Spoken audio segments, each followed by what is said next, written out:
دیکھیے کتنے لوگ آسانی سے میسر نہیں آتے. اگر اتنے لوگ جلسوں میں جمعے میں کہیں بھی کسی جگہ ہمارے علماء کو مل جائیں تو پھر ان کا صحیح استعمال ہونا.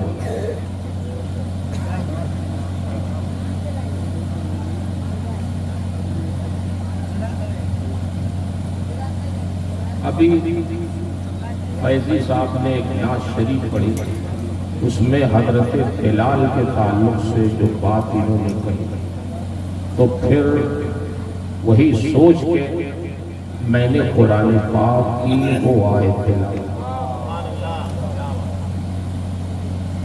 اچھی نعت پڑھی ماشاءاللہ، اور انداز بھی بہت اچھا سنجیدہ. آپ نے کیا پیغام لیا ان کے شعر سے کہ دنیا میں مسلمانوں کو جو کچھ بھی عزت مل رہی ہے وہ دین سے اور اللہ و رسول سے تعلق کی بنیاد پہ مل رہی ہے. ہماری عزتیں دین سے متعلق ہیں، دین سے ہٹ کے ہماری کوئی حیثیت نہیں. میں یہ بات عوام سے پہلے اپنے علماء کو سمجھانا، اس میں تو کچھ تو ایسے ہیں جو میرے شاگرد ہیں، ان پر تو پورا میرا حق ہے کہ سمجھاتا.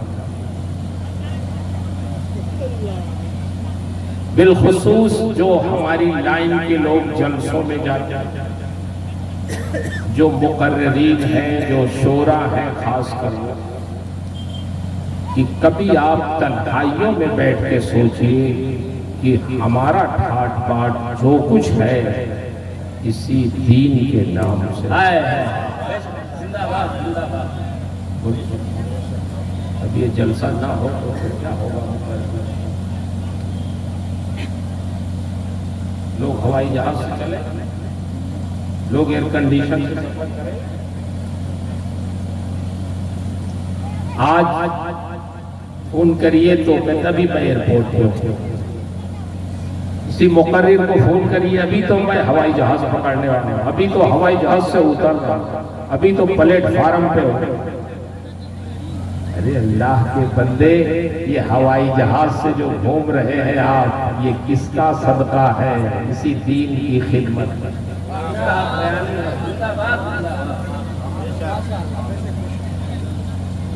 پھر اگر آپ غور کریں ہم احسان جتائیں دین پر تو یہ کتنی بڑی زیادتی ہے.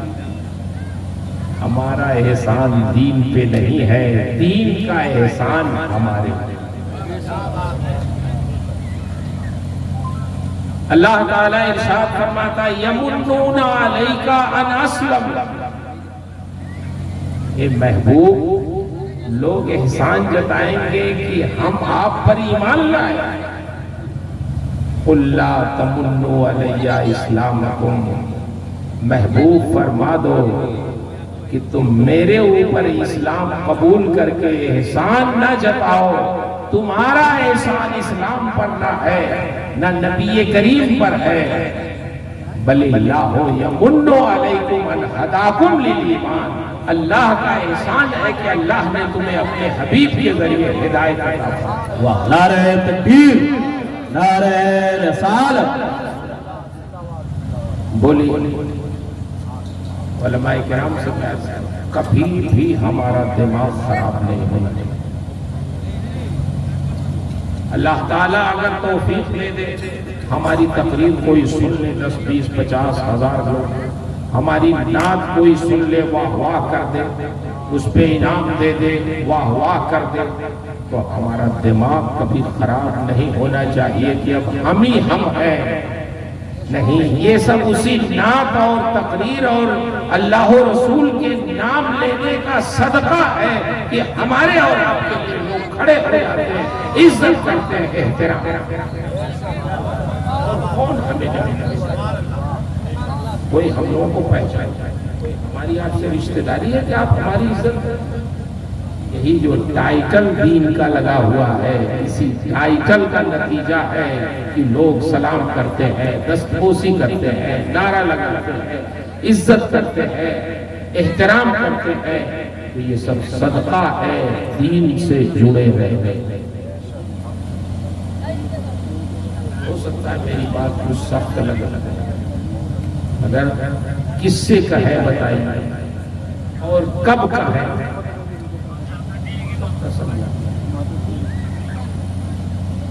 یہ صرف ہماری بات نہیں، میں آپ کو حدیث کی روشنی میں بتاؤں۔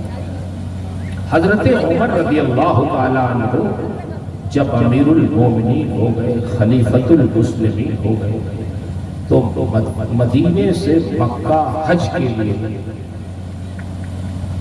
جب حج کے لیے آپ جانے لگے اور مکہ سے قریب پہنچے، مقام دجنان پہ پہنچے، تو اپنے ساتھیوں سے کہا کہ یہاں تھوڑی دیر کے لیے ٹھہر جاؤ۔ لوگوں نے کہا امیر المومنین اس صحرا میں کیا ہے؟ کوئی یادگار ہے؟ کیوں ٹھہر جائے؟ بولے ہاں کچھ مجھے تم سے کہنا ہے، اسی لیے ٹھہر۔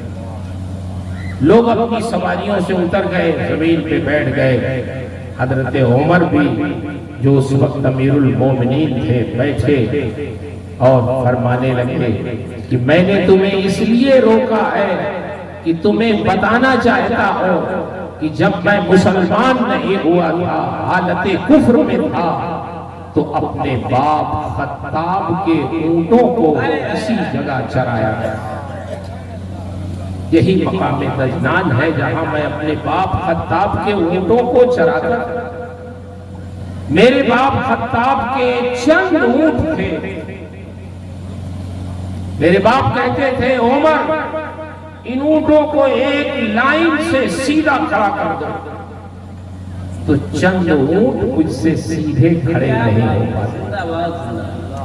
ایک کو لانے جاتا، لے کے آتا، دوسرے کو لانے جاتا، پہلا والا بھاگ جاتا۔ اب پہلے والے کی تلاش میں نکلتا، دوسرا بدک جاتا، تیسرے کی تلاش میں جاتا، یہ دونوں ادھر ادھر ہو جاتے۔ تو عمر کی حیثیت حالت کفر میں بس اتنی تھی کہ خطاب کے چند اونٹوں کو میں سنبھال بھی نہیں۔ اور میرے باپ خطاب اتنے سخت تھے کہ وہ کہیں سے چھپ کے دیکھتے رہے، اور جیسے ہی اونٹ صحیح نہیں ہوتے پھر آگے میری پٹائی لگاتے تھے، مار مار۔ میں ہمیشہ یہاں ڈرتا رہتا تھا، یا اللہ یہ چند اونٹ مجھ سے نہیں سنبھلتے، کہیں سے میرے باپ خطاب آتے نہ ہو۔ تو ایک وہ زمانہ تھا حالت کفر کا جب چند اونٹ بھی عمر سے نہیں سنبھلتے تھے۔ ایک زمانہ وہ ہے جب میں رسول اللہ کے دامن سے وابستہ ہو گیا ہوں، میں نے اسلام قبول کر لیا، تو آج میرا حال یہ ہے کہ بیٹھتا ہوں مدینے میں اور فیصلے ایران اور شام۔ نعرہ تکبیر، نعرہ رسالت، عظمت مصطفیٰ، نعرہ تکبیر۔ کہاں ایران ہے، کہاں شام ہے؟ آپ کے دور حکومت میں ایران شام فتح ہوئے، اور مدینے میں بیٹھ کے ایران اور شام تک کے فیصلے کرتے، لوگوں کی اصلاح کرتے۔ اور دیکھیے کام دینداری سے اور پرہیزگاری سے۔ بچوں کو ہم سمجھاتے ہیں، کبھی نصیحت کرنا ہوتا ہے مدرسے میں تو سمجھاتے ہیں کہ دیکھو بیٹا، خاص کر فضیلت والوں میں جو دورے والے ہوتے ہیں، کہ دیکھو صرف عالم نہ بنو، عالم کے ساتھ عامل بنو، عالم معامل بنو۔ اس لیے کہ ہم نے اپنے جتنے بزرگوں کو دیکھا ہے کہ ان سے دین کے کام بڑے بڑے بڑے ہوئے، تو وہ عالم بھی تھے، عامل بھی تھے۔ اب اسے ملت نے اشرفیہ بنایا تو وہ عابد شب زندہ دار تھے، سفر میں بھی ان کی تہجد کی نماز، تب ان سے کام۔ حضرت عمر، یہی حضرت عمر ہے شام کو حضرت ابو عبیدہ بن جراح وہاں کا حاکم بنایا گیا۔ آج مسئلہ چل رہا ہے بیت المقدس، تو بیت المقدس کا محاصرہ اس وقت عیسائیوں کی حکومت تھی، تو مسلمان فوجیوں نے کیا اور حضرت ابو عبیدہ بن جراح اس کے ساتھ، جو عشرہ مبشرہ میں سے جن کا لقب امین الامہ۔ محاصرہ بہت لمبا ہو گیا، عیسائیوں کے پادریوں نے دیوار پہ جا کے جھانک کے ادھر دیکھا کہ مسلمان فوجیوں نے محاصرہ کیا ہے اور کافی دن ہو گئے، تو پادریوں نے کہا مسلمانوں قیامت آ جائے گی، فلسطین یعنی بیت المقدس کو تم فتح نہیں کرتے،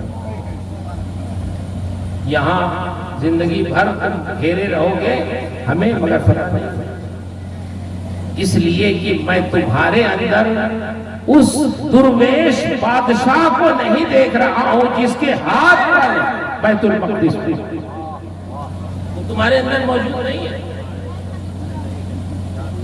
حضرت ابو عبیدہ بن جراح سمجھ گئے کہ درویش بادشاہ سے مراد امیر المومنین عمر بن خطاب، جب تک نہیں آئیں گے نہیں فتح۔ خط لکھا بھیجا حضرت عمر کے پاس کہ حضور آپ آ جائیں، آپ کے بغیر نہیں فتح ہوگا۔ حضرت عمر نے خادم کو لیا اور کہا چلو، اور راستے میں باری مقرر کر دی آنے کی کہ ایک منزل پہ میں بیٹھوں گا، تم اونٹنی کی نکیل پکڑ کے چلو گے، اور ایک منزل جب آئے گی تو تم بیٹھ جاؤ گے میں یہ امیر المومنین تھے، لیکن یہ طے کیا اپنے غلام کے ساتھ اور اسی طرح چلے، اور جب شام آ گیا تو پھر بیت المقدس کے قریب جب پہنچ گئے تو باری غلام کے بیٹھنے کی تھی اور آپ کو نکیل پکڑنے کی باری تھی آپ کی، تو غلام نے کہا حضور اب آپ بیٹھ جائیں، لوگ آپ کے استقبال کے لیے آئے، ابھی مجھے کیا کہیں گے کیسا بے ادب غلام ہے، حضور آپ بیٹھ جائیں۔ آپ نے فرمایا نہیں، اصول تو اصول ہوتا ہے، ضابطہ تو ضابطہ ہوتا ہے، باری تو باری ہے۔ غلام کو بیٹھایا، خود نکیل پکڑی، راستے میں کیچڑ تھا، اپنے چپل اتارے، محل میں دبایا، نکیل پکڑ کے جب لے کے گئے، اور پادریوں نے جب دیکھا تو بیت المقدس کی چابیاں لا کے آپ کے حوالے، جس مرد درویش کو ہم نہیں پا رہے تھے وہ مرد درویش یہی ہے۔ ہم نے اپنی کتابوں میں جو اوصاف امیر المومنین عمر بن خطاب کے پڑھے تھے وہ سارے زندہ باد۔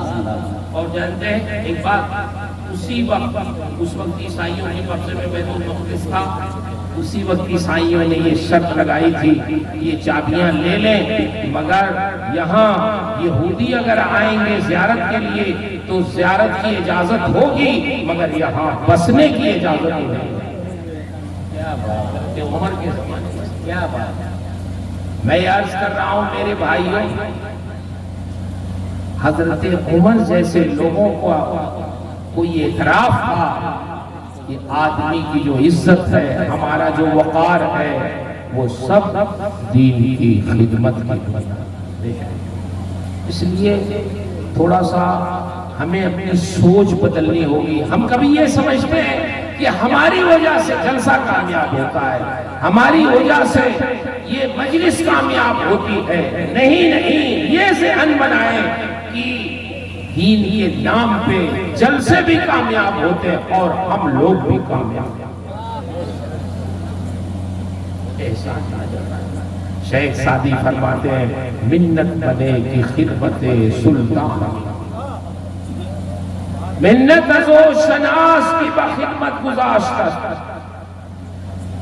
بادشاہ اگر تمہیں اپنا خادم بنا لے، نوکر بنا لے، تو تم بادشاہ کے اوپر احسان نہ جتاؤ، کہ میں بادشاہ کی خدمت کرتا ہوں، نہیں کروں گا تو ان کی خدمت نہیں ہوگی. نہیں، ایک نوکر کو، ایک خادم کو یہ کہنے کا حق نہیں ہے. یہ تو احسان مانو کہ بادشاہ نے تمہیں اپنا خادم بنا لیا، ورنہ بادشاہ کے لیے خادموں کی کوئی کمی ہے، نوکروں کی کوئی کمی ہے؟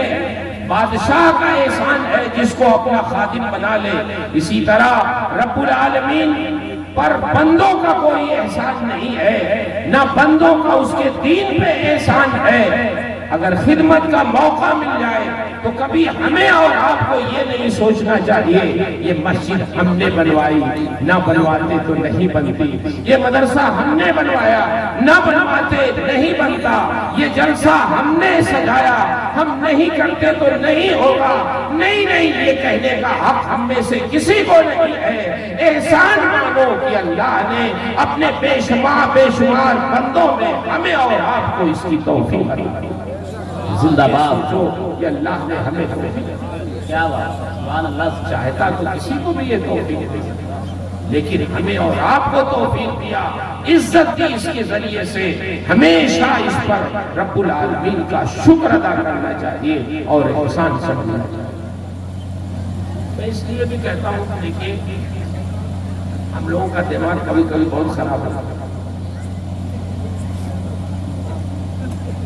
سیدھے بات ہی نہیں کرتا. مقرر، شاعر، مدرسوں کے بڑے بڑے شیخ الحدیث بیچارے فون کرتے ہیں جلسے کے لیے، وہ حضرت کہتے ہیں ان کو، اور یہ سیدھے سے بات نہیں. شیخ الحدیث ان سے بات کرنا چاہتے ہیں، پروگرام لینا چاہتے ہیں. ہمارے یہاں جلسے دستار بندی ہے، یہ حضرت قابوری میں نہیں آتی.